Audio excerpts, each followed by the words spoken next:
தமிழ் கத்தி நேயர்களுக்கு என்னுடைய வணக்கம். இன்றைக்கி நம்ம பார்க்க போகிறது புதினா சாதம். அதுக்கு தேவையான பொருட்கள் என்னென்னு பார்க்கலாம். கடுகு, சீரகம், கருவேப்பிலை, வெங்காயம், காஞ்ச மிளகாய், பூண்டு, இடிச்ச பூண்டு, அதுக்கப்புறம் நம்ம புதினா கூடவே பச்சை மிளகாய் சேர்த்து நான் இடித்து எடுத்துக்கிட்டேன். அதே போல் வடித்த சாதம் தனியாக எடுத்து வச்சுருக்கேன். இப்போ புதினா ரெண்டு விதமாக நம்ம அரைக்கலாம். ஒன்று மிக்சியில், இன்னொன்று நான் இந்த விதமாக தான் நான் பண்ணியிருக்கேன் பாருங்கள். இது நான் இடித்து எடுத்திருக்கேன். இதோட டேஸ்ட் நல்லாயிருக்கும். ஸோ அதனால் நான் இந்த மாதிரி பண்ணியிருக்கேன். குழந்தைங்க சாப்பிட்ணும், நீங்கள் அரைச்சி தான் பண்ணணும் அப்படின்னா நீங்கள் மிக்சியில் அரைச்சி கூட நீங்கள் பண்ணிக்கலாம்.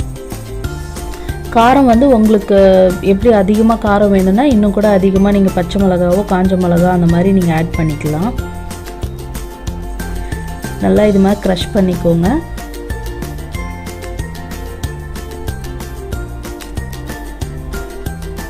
பச்சை மிளகா டேஸ்ட் நல்லாயிருக்கும். ஸோ அதனால் நான் பச்சை மிளகாய் எப்போவுமே புதினாவோடு சேர்த்து அரைச்சி அதுக்கப்புறமா சேர்த்துக்குவேன். ஸோ நீங்கள் பச்சை மிளகாய் சேர்க்கல அப்படின்னா நீங்கள் காஞ்ச மிளகாவே ஃபுல்லாக நீங்கள் அரைச்சி கூட போடலாம். இல்லைனா டைரெக்டாக நான் தாளிக்கும்போது போடுற மாதிரி கூட நீங்கள் போட்டுக்கலாம். ஸோ இதுதான் நம்ம தேவையான பொருட்கள். இப்போ நம்ம எப்படி செய்கிறோம் அப்படின்ற செய்முறையை பார்க்கலாம். ஒரு கடாயில் தேவையான அளவு எண்ணெய் எடுத்துக்கோங்க. நான் கொஞ்சம் அதிகமான எண்ணெய் தான் எடுத்திருக்கேன். ஏன்னா நான் கொஞ்சம் டேஸ்ட்டாக செய்யணும் அப்படிங்கிறதுக்காக எண்ணெய் நம்ம அதிகமாக சேர்த்துக்கிட்டால் கொஞ்சம் டேஸ்ட் நல்லாயிருக்கும். நீங்கள் ஒருவேளை ஹெல்த் கான்ஷியஸாக இருக்கணும்னா நீங்கள் 1 ஸ்பூன் இல்லை 2 ஸ்பூன் உங்கள் தேவைக்கேற்ப நீங்கள் எடுத்துக்கலாம். ஸோ எண்ணெய் நல்லா காயிட்டும். எண்ணெய் காஞ்சதுக்கப்புறமா நம்ம கடுகு தாளிக்கிறதுக்கு கடுகும் சீரகமும் ஆட் பண்ணிக்கலாம்.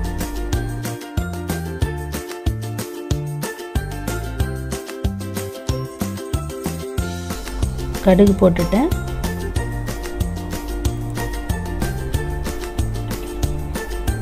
ஒரு ஸ்பூன் கடுகு எடுத்துக்கோங்க. சின்ன ஸ்பூனில் 1 ஸ்பூன் எடுத்துக்கலாம். ஸோ கடுகு நல்லா பொரிஞ்சதுக்கு அப்புறமா நீங்கள் சீரகம் போடுங்க. இல்லைனா சீரகம் கருகிடும். சீரகம் ஒரு அரை டேபிள் ஸ்பூன் எடுத்துருக்கேன். சீரகம் ஆட் பண்ணியாச்சு. ரொம்ப கருகு விடாமல் உடனே நம்ம வெங்காயம் மற்ற எல்லா இன்க்ரீடியன்ட்ஸையும் ஆட் பண்ணிடலாம். அதோட இதை நல்லா வதக்கிக்கோங்க.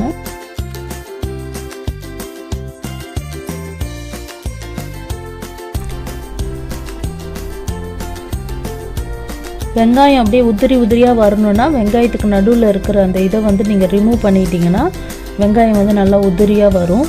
ஸோ இந்த மாதிரி சாதம்லாம் செய்யும்போது வெங்காயம் தனித்தனியாக பிரிஞ்சு வந்தால் கொஞ்சம் நல்லாயிருக்கும்.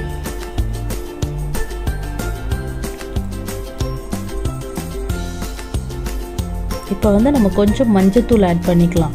ஒரு சின்ன ஸ்பூனில் ஒரு அரை ஸ்பூன் ஆட் பண்ணிக்கலாம்.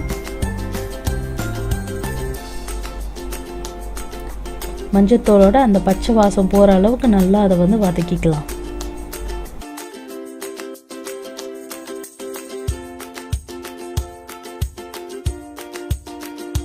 இப்போது புதினாவை நம்ம அதில் சேர்த்துக்கலாம். இப்போ அது அந்த பச்சை வாசம் போகிற அளவுக்கு நல்லா வதக்கிக்கலாம். நிறைய பேர் புதினாலாம் ரொம்ப வேக வைக்க மாட்டாங்க.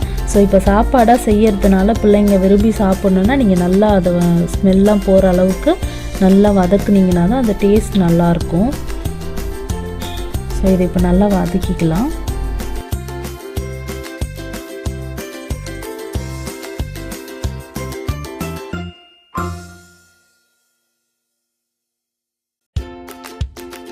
நல்லா வதங்கிடுச்சு.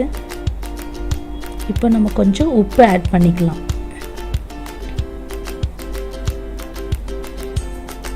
உப்பு உங்கள் டேஸ்ட்டுக்கு ஏற்ப நீங்கள் ஆட் பண்ணிக்கோங்க. நான் இப்போ 1 ஸ்பூன் போட்டிருக்கேன். சாப்பாடு நம்ம பெரட்டும் போது கூட கொஞ்சம் பத்தலைன்னா நம்ம ஆட் பண்ணிக்கலாம். ஸோ ரொம்ப அதிகமாக போட்டுட்டு அதுக்கப்புறமா அதிகமாகிடாமல் பார்த்துக்கோங்க. இப்போ பேஸ் ரெடி ஆகிடுச்சு. இப்போ நம்ம இது கூட நம்ம ரைஸ் ஆட் பண்ண போகிறோம். ஏற்கனவே வடித்து வச்சுருக்க ரைஸை ஆட் பண்ணோம். அதுக்கு முன்னாடி கொஞ்சம் எண்ணெய் ஊற்றிக்கிறேன். ஏன்னா நம்ம ரைஸ் ஆட் பண்ணும்போது அது ரொம்ப ட்ரை ஆகிடும். அதனால் இப்போ எண்ணெய் ஊற்றி கொஞ்சம் வதக்கிக்கிட்டு அதுக்கப்புறமா அந்த எண்ணெய் நல்லா பாயில் ஆகணும் அந்த அளவுக்கு வதக்கிட்டு அதுக்கப்புறமா நம்ம ரைஸ் ஆட் பண்ணலாம். அவ்வளோதான். இப்போ நம்ம பெரட்டி எடுத்தால் நம்மளோட புதினா சாதம் ரெடி. ரொம்ப டேஸ்டியாக இருக்கும். கண்டிப்பாக இதை பண்ணி பாருங்கள். எங்களுக்கு கமெண்ட் பண்ணுங்கள். எங்கள் சேனலை சப்ஸ்கிரைப் பண்ண மறக்காதீங்க. உங்களுக்கு எங்களோட நோட்டிஃபிகேஷன் வேணும்னா அங்கே இருக்க பெல் பட்டனை கண்டிப்பாக கிளிக் பண்ணுங்கள். தேங்க்யூ ஃபார் வாட்சிங்.